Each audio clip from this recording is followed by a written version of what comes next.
Okay, so hope everyone had a nice Pesach. Welcome to a new series that's really an old series on Pirkei Avos. And if you are on the email list, you will have received an email with the Mishnayos, the Mishnahs that I plan to cover today.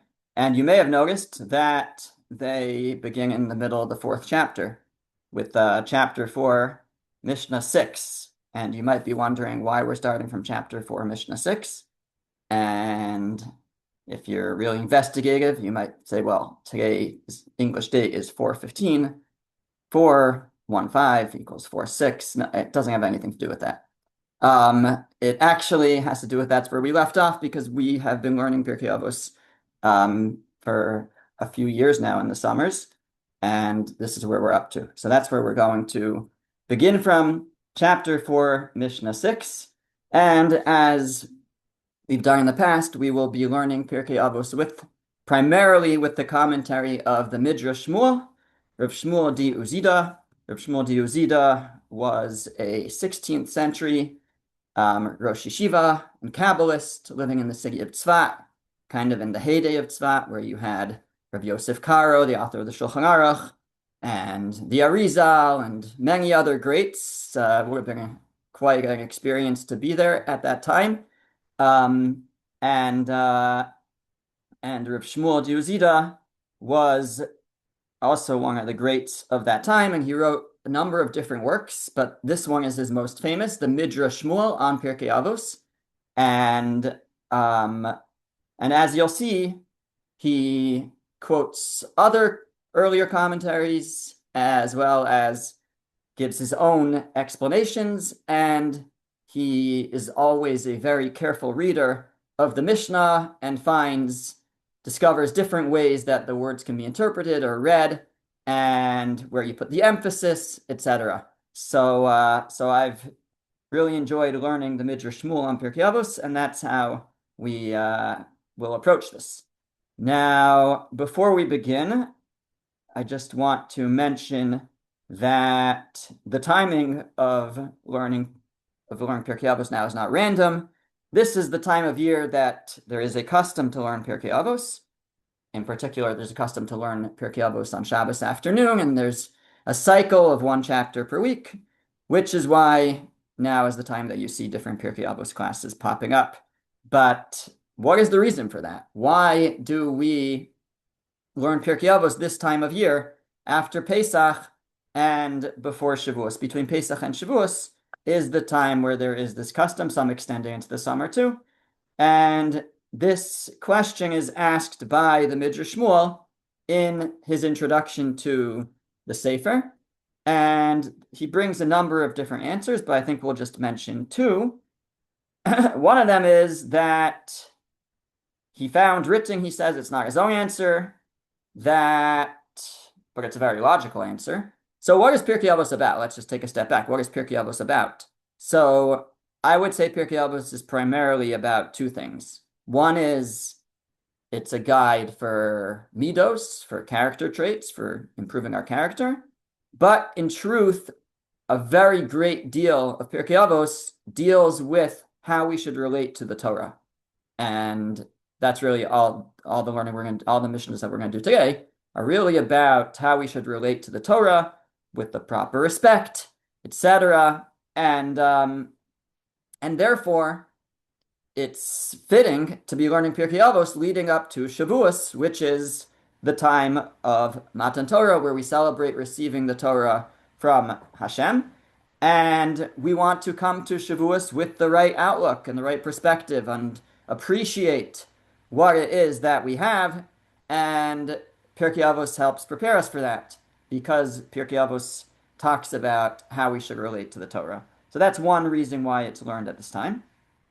The second reason, perhaps, is the flip side, deals more with the other part of Pirkei Avos, which is the ethics and the morals and the lessons in terms of a person's behavior and character.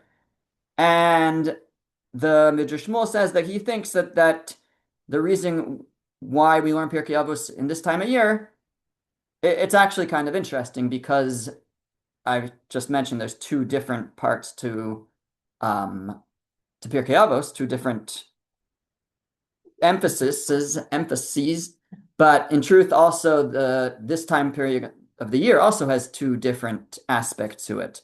The time of Sfiras HaOmer between Pesach and Shavuos, there's really two aspects. There's one which is the biblical aspect, that already from the Torah, the counting, and the counting is counting from Pesach to Shavuos, counting up to Matan Torah, to the giving of the Torah. That's one part, and that's what we just mentioned. But there's another part of Sfiras HaOmer, which was only introduced and came into play much later, which was that it was the time that the students of Rabbi Akiva perished. And then the Omer became a time of mourning where people don't listen to music and don't get married for at least part of the Omer. And we have this dual nature of Sfiras HaOmer, where on the one hand, it's counting up towards the giving of the Torah. On the other hand, it's also this period of mourning. And in that light, the Midrash Shmuel notes that it's a time of judgment. Clearly, if it's the time that the students of Rabbi Akiva were judged, the time that Rabbi Akiva's students perished, so it's a time of judgment. It's a time where a person should be mindful, extra mindful of how they conduct themselves, and very focused on improving their behavior and their conduct. And therefore, it's appropriate to learn Pirkei Avos during this time, as it relates to this mourning period where we need to be more open to rectification, to fixing ourselves in so far as it's this time of din, this time of judgment. So I think each of these explanations speaks to the different aspects of this time period. One, again, is that we are building up towards receiving the Torah, and therefore we want to learn about the importance and the holiness and the honor of Torah. And on the other hand, it's this time of judgment, and therefore also focused on improving ourselves, and therefore we learn Pirkei Avos.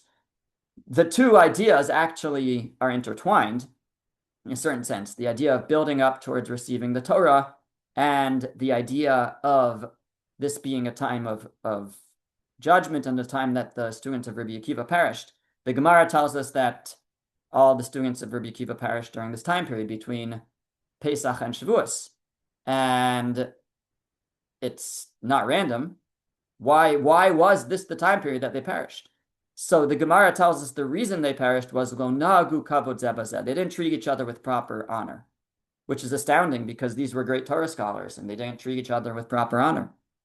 So it seems, first of all, that they didn't have that reverence for Torah. Even though they learned Torah, they didn't have that reverence for Torah because they couldn't see the greatness in each other and they didn't have that proper reverence. And learning Pirkei Avos, again, teaches us about the proper reverence for Torah and for Torah scholars. But furthermore, the time period, this is what the Maharal says. The Maharal says that the time period of the Omer itself teaches you that a person can be changed through the Torah and can grow through Torah. That's what we're doing. We're growing. We're going step by step, one day at a time, counting up towards the giving of the Torah. But it's also a time where we can and should and try to elevate ourselves. And we realize, we should recognize that the Torah can elevate us. And that's what we're doing as we prepare for Shavuos. We're hopefully growing day by day, step by step. And it seems that the students of Rabbi Akiva didn't recognize that in each other, that they saw their fellow Torah students, but they didn't see how each one had grown from their Torah learning and was great, and therefore they didn't treat each other with the proper honor. So it's specifically the time of year where we focus on growth and where we count up and we recognize the ability for Torah to help us grow, that's where the students of Rabbi Akiva were judged, because they didn't see that in each other. They didn't recognize the ability for each other to grow, and they didn't treat each other with the proper honor. So the two ideas really come together. Shavuos, the Omer being a time of preparation for receiving the Torah, but it's also a time where we build up our reverence for Torah, and we recognize the ability for Torah to change a person and elevate a person. And that's the time that the students of Rabbi Akiva were judged, because that's the time that they didn't see that in each other. So Bezras Hashem, God willing, with God's help, will together learn through some Pirkei Avos each week, and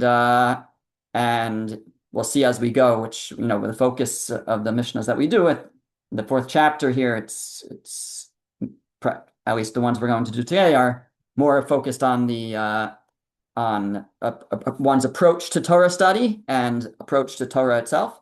And if hopefully together we'll help build our understanding of how we should approach Torah study and the Torah itself.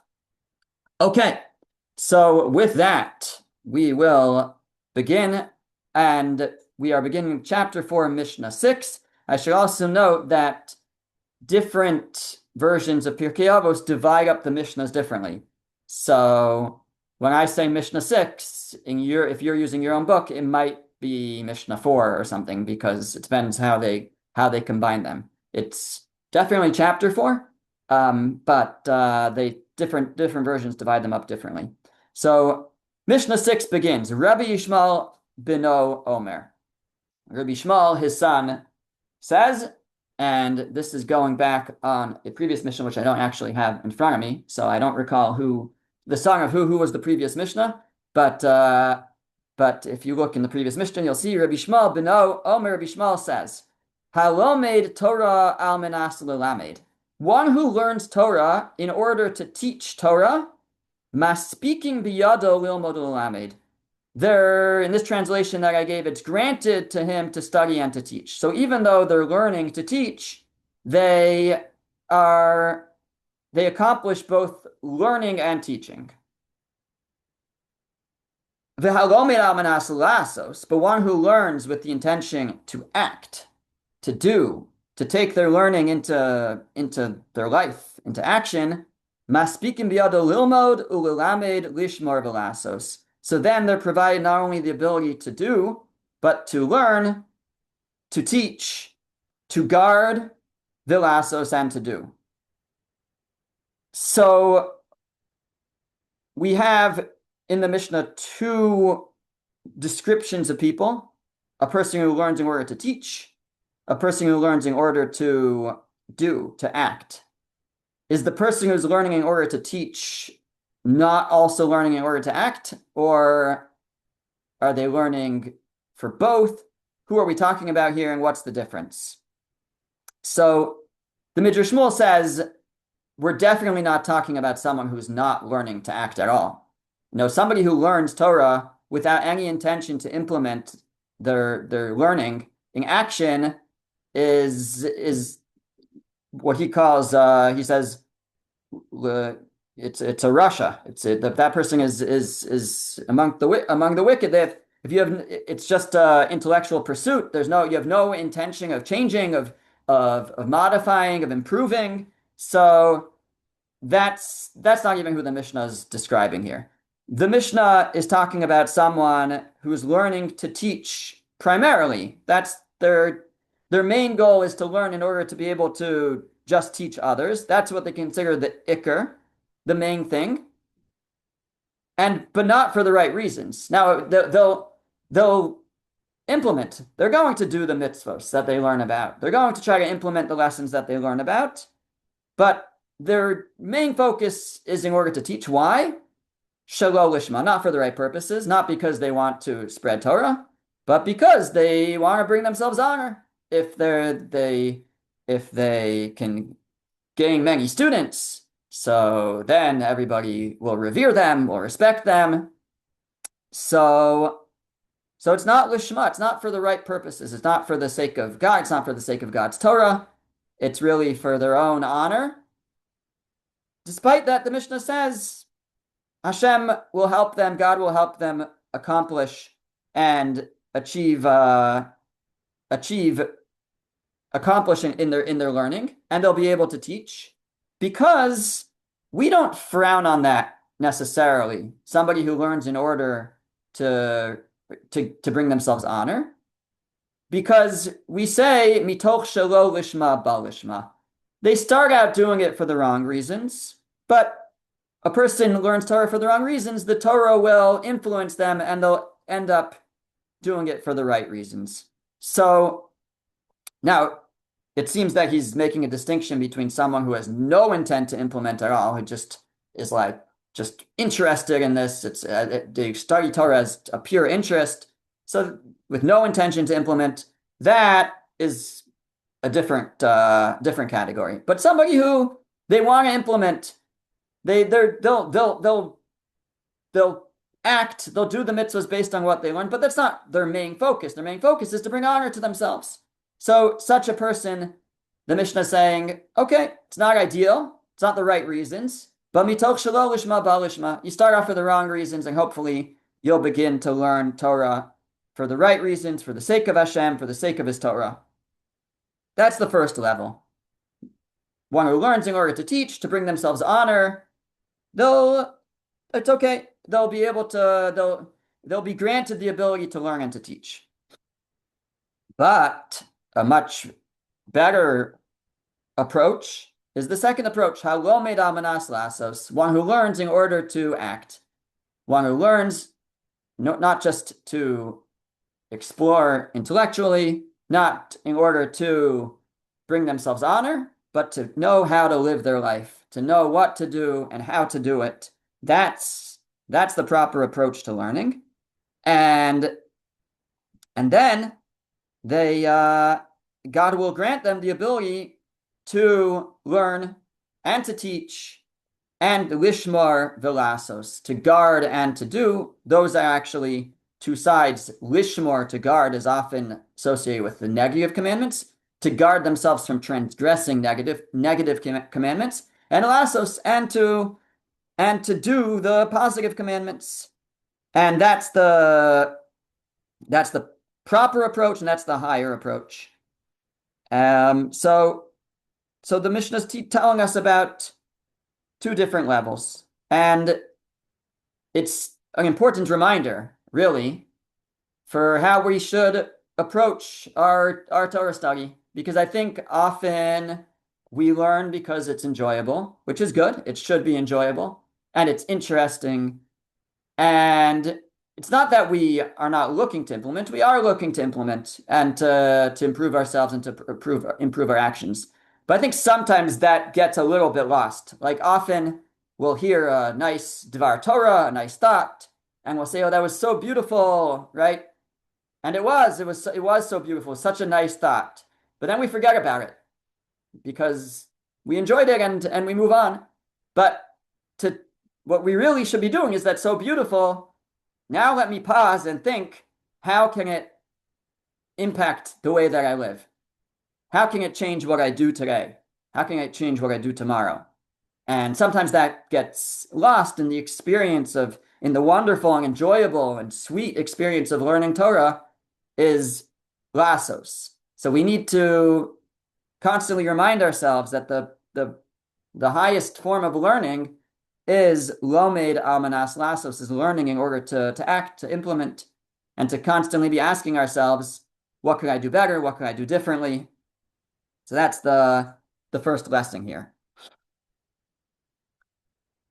The Midrash Shmuel then goes on and he says that maybe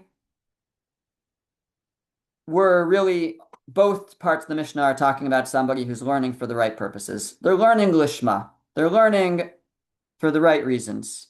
You can have different reasons for learning.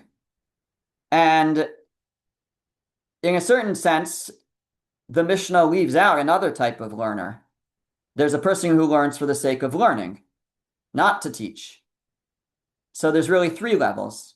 There's those who learn just to learn, to gain knowledge for the right reasons. They want to work on themselves. They want to improve themselves. But they're really working on their inner self, which is very important.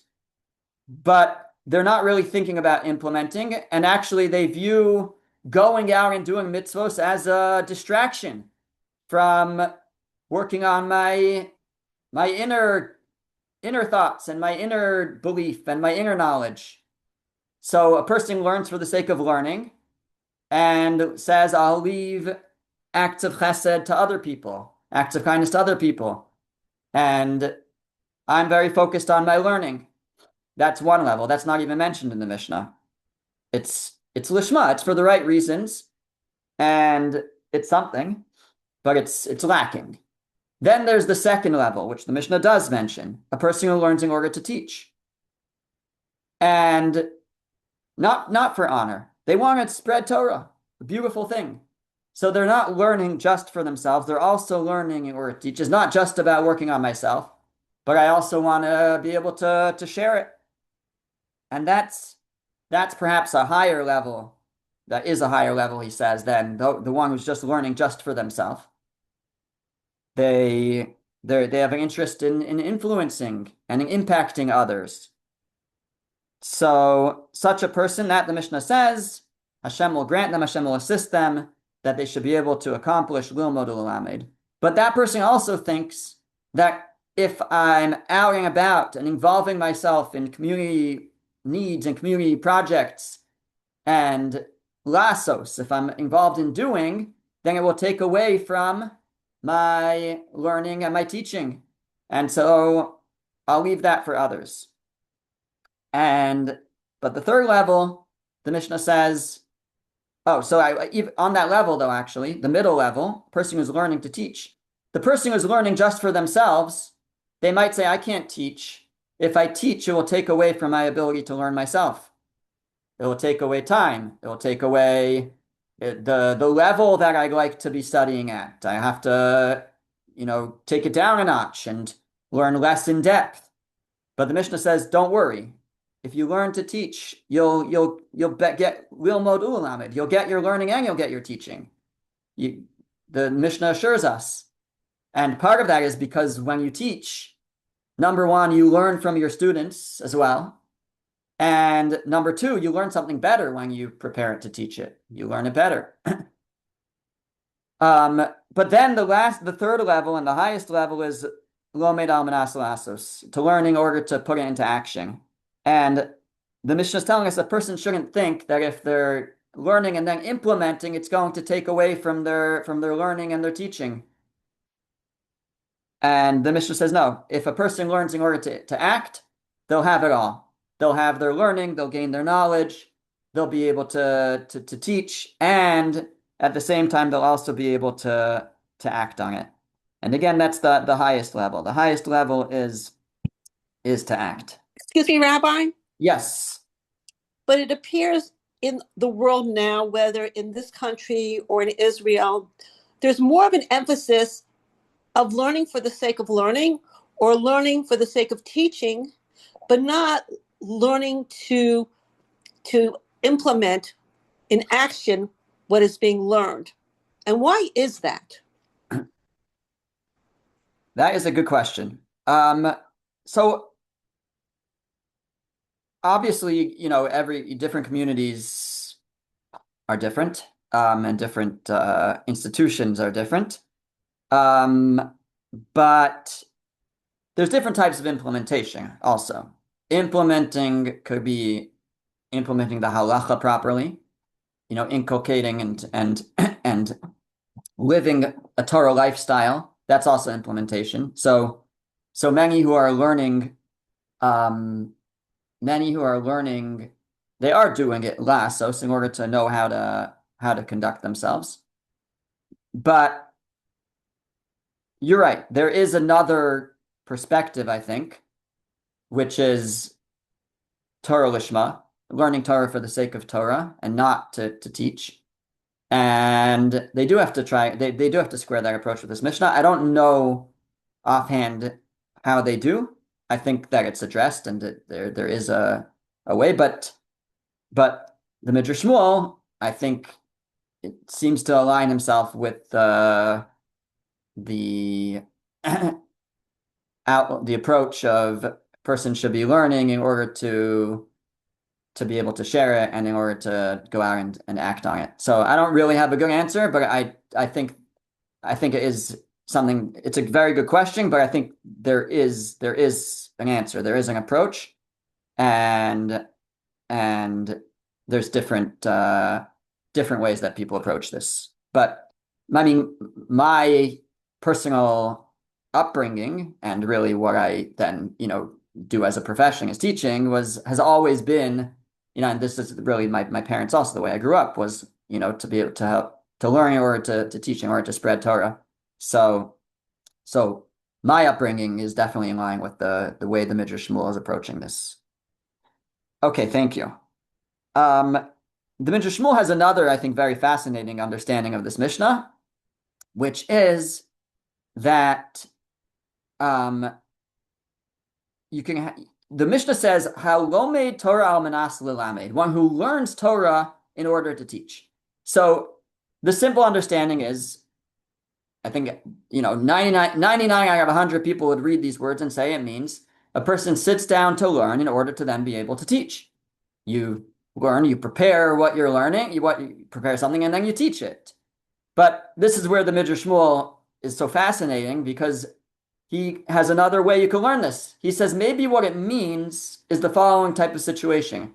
Let's say you have a young scholar. He's brilliant. He has so much Torah to share. And then you have some older, they don't have to be older, but more established rabbis, and really, they don't actually know so much. But they're not ready to learn from this young, budding Torah scholar. They're not going to listen to him. But he has so much to give and so much to teach and so much to share. How is he going to share his Torah with people who view themselves as greater, view themselves as established, and are not ready to listen to him? So what he needs to do is he has to go and learn from them. And if he goes and learns from them, that will give him opportunity to share with them also. So he'll attend their classes and he'll attend their shiurim. He'll be lomed, he'll learn from them, al manas lilamed, with really the intent of teaching them. So he's not learning to prepare to teach. He's learning from someone in order to teach that person because he recognizes that person isn't going to sit down to show up to his class. So he'll show up to their class, and in doing so, he'll be able to share his ideas with them. He'll learn from them, so to speak. He'll attend their class in order to teach them. And if somebody does that, then Hashem grants them the ability to do that. Maspikin biyado lilmod ulamed. And on a practical level, I think that this could play itself out for each of us as well, not because we necessarily think we know more than a teacher who we want to attend a class for, but there could be a class a shiur that we're not so interested in attending, doesn't speak to us as much, but by our attending, we may be able to be a positive influence on others present, or it may just encourage others to attend as well. So at times, maybe there are situations where we can be lomed, where we can go learn, really al manas lilamed, just with really the intent to teach others or to influence others, to encourage others to go as well. So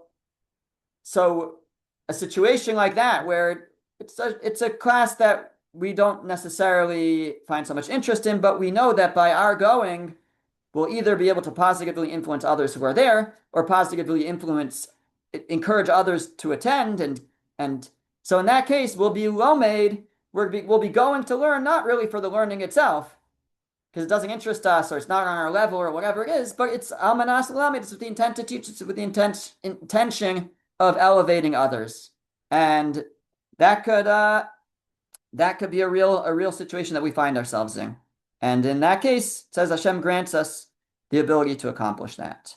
And on a similar vein, so going to the next one then, according to this, how lomed al manas lasos, one who learns with the intention to act.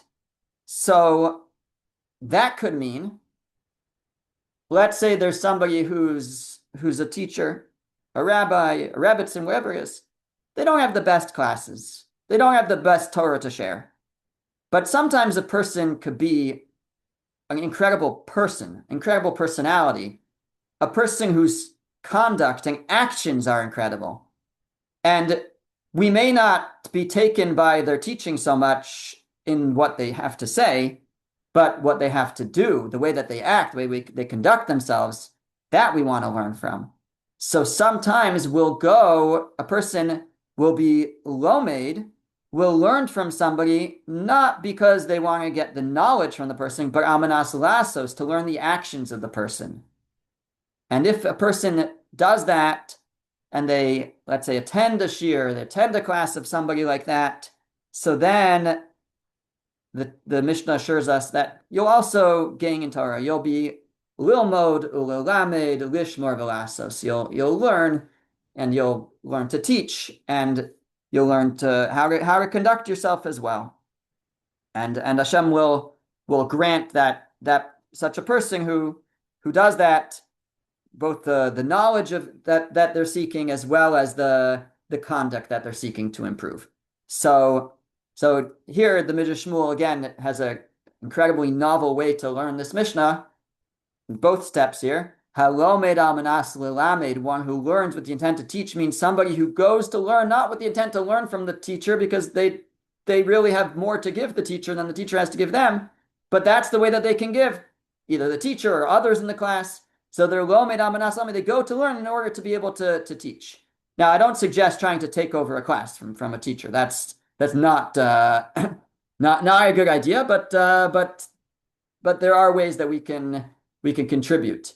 And then you have the lomed almanas lasos, one who goes to learn from someone not because the knowledge that the person is giving over is so great, but the person's actions are great, and we want to learn from that person. And if we do, Hashem grants us the ability to gain knowledge as well.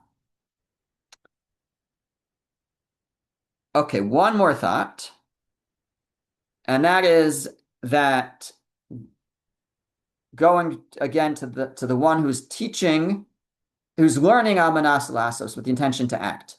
A person who learns with the intention to act, the Mishnah says, maspikim biyado, they are granted, they are given the ability, lilmod ulelamed, to learn and to teach, lishmor velasos, to guard and to do. For who to guard and to do? Lilmod ulelamed, to learn and to teach, to guard and to do. For who to guard and to do? For who to perform the mitzvahs? For who to improve their conduct? So the Midrash Shmuel suggests you could read it not just for the person themselves to improve, but for their students as well. That when it says to learn and to teach to do, it means to teach to do, meaning that the students will do, that the students will act. And I think what he's really suggesting is that it's a condition. To be able to impact students, a person has to be learning to do themselves. If a person says, do as I say, not as I do, then they're not going to influence people. But if a person is lomed almanas lasos, that a person learns because they're really working on themselves, they're really working on their own conduct, and they know that they can improve the way that they act towards others, and they can improve their observance and the way they observe the mitzvos, that's going to be impactful. If the students see that in the teacher, that's going to impact the students. So to lomed almanas lasos, one who learns with the intention to do, then they'll be able to teach. They'll merit to teach to do. They'll be able to, that the students will also end up doing. The students will act based on their teachings. But if a person doesn't learn in order to do, then they can't expect that their students are going to implement anything that the teacher is suggesting. So, in other words, the teacher has to set the example, and that's the greatest influence for the students. So, to quickly summarize that Mishnah before we move on to the next one, so we have basically three readings of the Mishnah. Number one, Halomed Torah almanas lilamed, one who learns in order to teach. The first explanation we gave was even for the wrong reasons. They're learning in order to bring honor to themselves. Okay, it's not the right reason, but as long as they're still looking to implement a little bit, and even if they're not their focus, And even though it's not the right reason, but mitoch shelo lishma ba lishma, they do it for the wrong reason. Eventually, they'll come to do it for the right reason, and Hashem still grants them the ability to learn and to teach. But the real goal is to learn with the intention to do, to act. And if somebody does that, then they're granted the ability to learn and to teach and to do. In our second approach, we said that no, we're both are talking about somebody who has the right intentions, but there's different intentions. You have some people who learn just to learn for themselves, to improve to work on their own knowledge and their own emuna, their own faith, and their own Torah knowledge. And that's good, but it's not ideal. And a person might do that. They'll say, if I try to act, if I try to implement, if I get involved, I'm going to lose out on my learning. Well, and if I try to teach, I'm going to lose out on my learning. So the Mishnah says, well, if you learn to teach, you'll still be able to grow in your own learning. And so a higher level is to learn in order to teach. But a person might say, if I'm also am involved in the community, then I'm not going to be able to learn as much and teach as much. The Mishnah says no.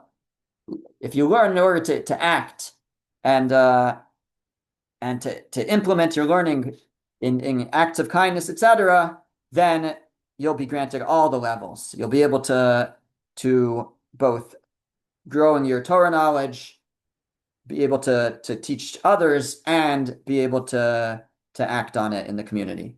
And then the third and more novel approach was that we're talking about someone who's going to learn from someone else, not because they think they can learn from that person, but in order to teach. And or they're going to learn not because the person has so much knowledge to share with them, but because the person's actions are praiseworthy and something to be learned from. So they go in order to either to teach, or they go in order to learn from someone's actions. And even though the teacher, may not have so much Torah knowledge to share, the Mishnah says Hashem will grant you that Torah knowledge. You won't lose out because of that. Okay, Mishnah Zayin. Next Mishnah. Rabbi Tzadok Omer. Rabbi Tzadok says, Al ta'asem atara lehiskadel bahem. Don't make them a crown. Here the translation I gave is for self-exaltation. To make yourself look great. Don't make the Torah a way to look great. V'lo kardom lachbar bahem. And it shouldn't be a spade to dig with. V'chein haya Hillel Omer. And so said the great sage Hillel, back, I think it's in the first chapter of Pirkei Avos, Ude ishtamish bitaga chalaf. One who puts the crown to his own, who uses it for themselves, the crown of Torah, well, chalaf will be, here they translate perish, will be switched out. We'll see momentarily what that can mean. Halamadta, this teaches you, kolanene midivrei Torah, noto chayav min ha'olam. One who benefits from words of Torah, uses Torah for personal benefit, their life removes his life from the world. So Rabbi Tzadok says, don't use the Torah as a crown to bring yourself honor, and nor as a tool to dig with, as a spade to dig with. Now, how does this square with the concept that I mentioned before of mitoch shelo lishma ba lishma? That you do it for the wrong reasons, you'll come to do it for the right reasons. So the Midrash Shmuel says that we're talking about, that's two different types of people. One is to get into learning, and one is once you've already learned.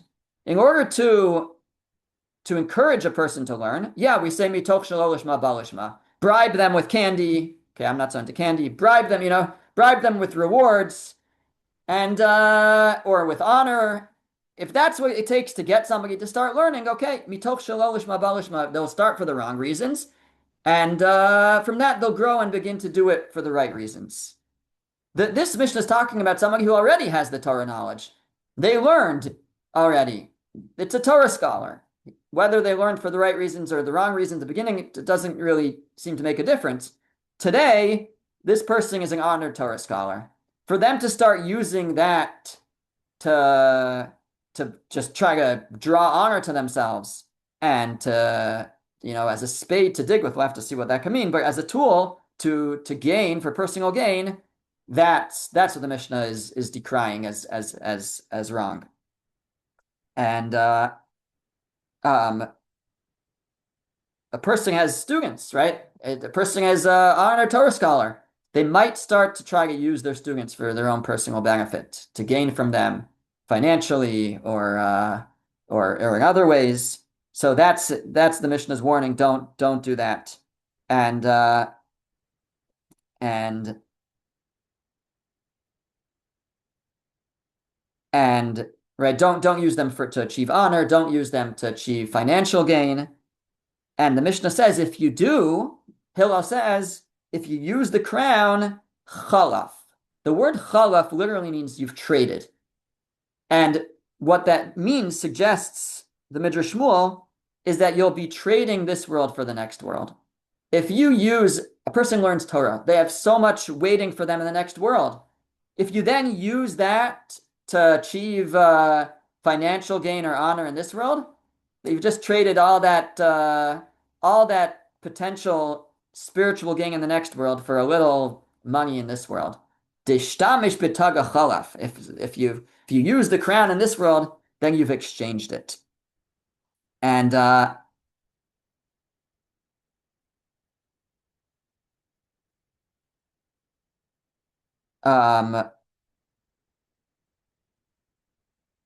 yeah, so okay, there's different ideas that we could say. They all amount to around the same thing.